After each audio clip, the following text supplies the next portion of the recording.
আজি হৈছে 26 ডিচেম্বৰ মানে মোৰ জন্মদিন। সেয়েহে ৰাতিপুৱা উঠি গা ধুই চাহ খাই মই স্কুললৈ পৰীক্ষা দিবলৈ গলো। পৰীক্ষা দি আহি আকৌ ওচৰৰে বৰমাহঁতৰ ঘৰলৈ গলো। ইয়াত আহি আকৌ কিছু সময় ক্ৰিকেটো খেলিলো। বৰমাহঁতৰ তাত মানে ভোগ খাবলৈ আহিছিলো। ভোগ মানে গৰুৰ পোৱালি জন্ম পালে যে খুৱাই।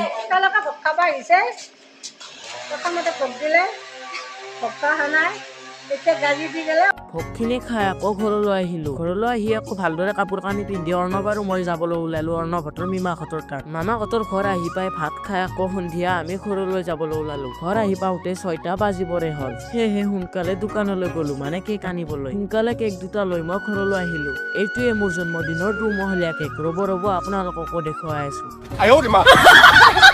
এই কেকটোৰ অস্ত্ৰপাত লৈ লগতে টেবুলখন লৈ মই চোতাললৈ আহিলো। কেকৰ ওপৰত মোমবাতি দিবলৈ মোমবাতি নাই, সেয়েহে ছাতি এখৰে জ্বলাই দিলো।